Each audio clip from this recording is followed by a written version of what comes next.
I've mixed views on this. I saw a post on LinkedIn that talked about, the importance of a good strategy, and there is no denying knowing where you're going is quite useful to getting there. But actually traveling is actually forward movement. And if I use my rowing metaphor, we can stare and point at the boat for hours, but realistically get in and row is the best way to get to the finishing line.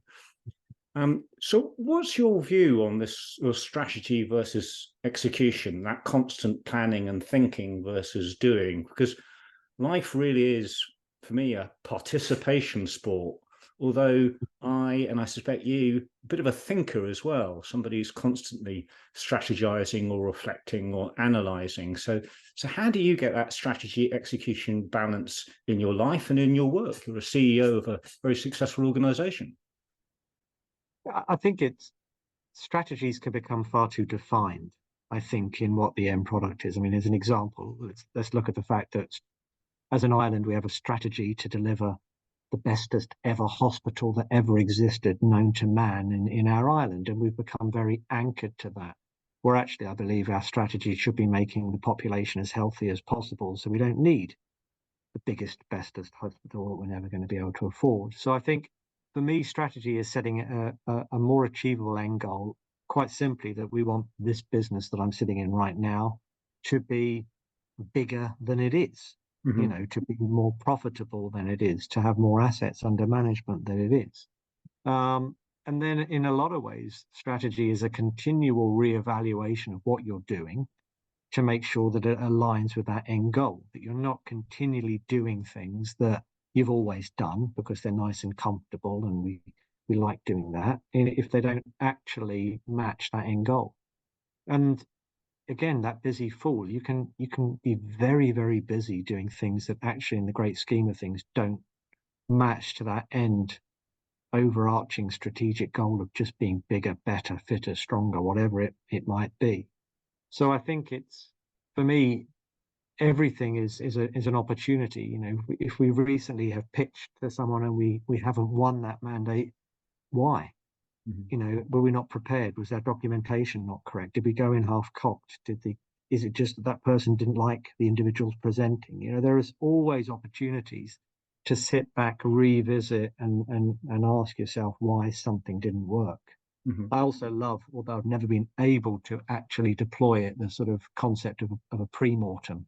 When you sort of sit there with something and you imagine all the reasons it went wrong and trying to do that. But, a lot of the times in business, especially a business like ours, you're fixing the bike while riding it. You're trying to adjust whatever you're doing to hit an end goal, but not break the business that you're actually managing at the same time. So, yeah, a lot of these answers can seem a bit woolly, but I suppose it really does come down to that, just continual analysis, but having a really easy to quantify end goal. And I think that's really interesting. And I agree with you, but I'm going to challenge it a little bit. Okay.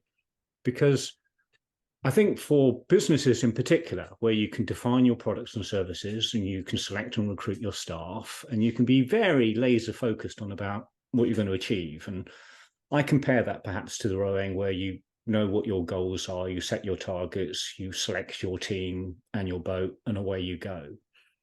But actually, if we look at the much broader social economic issues, and we could try and open up a huge conversation like climate change, but I'm not sure we're necessarily going to do that. But let's just take a very small version of that and talk about, for example, the Jersey economy. The Jersey economy is much more than one business.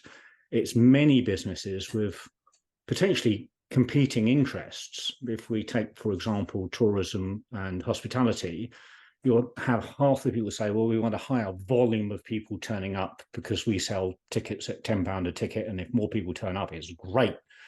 And another bunch saying, well, actually, what we're really driving for is value, because if instead of spending £50 in my restaurant or hotel, you spend £1,000 in my restaurant or hotel, then I make more profit, and actually my overheads in terms of staffing and facilities and sustainability, et cetera, is far better, of course.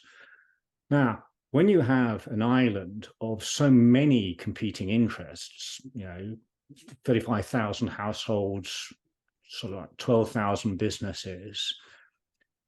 What's your view on strategy and execution? You know, if you were a politician trying to create consensus, okay, how would you approach strategy and execution in that context? I think it probably starts, undoubtedly starts with a vision that I don't think has been articulated to this point. I mean, let's look at some areas which I think in a lot of ways countries that are quite rightly lambasted for their human rights issues, but in terms of their execution, a Dubai, which 50 years ago was a trading port in a desert, and now is, you know, a significant tourist destination, finance destination, you know, on multiple levels. And that started with a vision of what that wanted to be.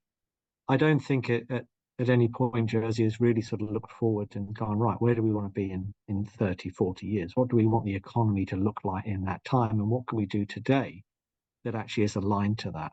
You know, for example, you know, I think it's fantastic to see the future economic strategy come out of government from Deputy Morell. But actually that should be defining exactly what industries, you know, we want to be, what areas we want to be in. What do we want to support now? Do we want an island where agriculture doesn't exist anymore? Do we not want this to be a tourism destination? And then building back from that to what can we do today to actually make that a reality? So I think, I'm not sure I agree that there are competing interests in our island.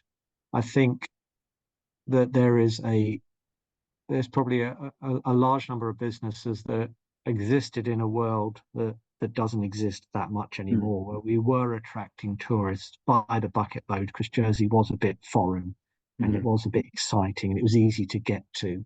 And I don't think that world exists anymore. I think that the world that does exist is one where Jersey is relatively easy to get to for a short break. It maybe could be a place where people come to work from home but not home for a period. It's a place where actually, for those more tourist conscious, they can travel somewhere relatively close, have amazing food, do some amazing activities, stay in very nice hotels and go back again. So I think there is still an identity crisis in the island as to where tourism will be, where agriculture will be. And I think you know, I'm a very firm believer that government shouldn't be there to drive that forward. You know, that's the private businesses, the capital that exists within those. What government shouldn't do, which is great to see the barriers to business report come out very recently, but what government shouldn't do is stand in the way of that through red tape.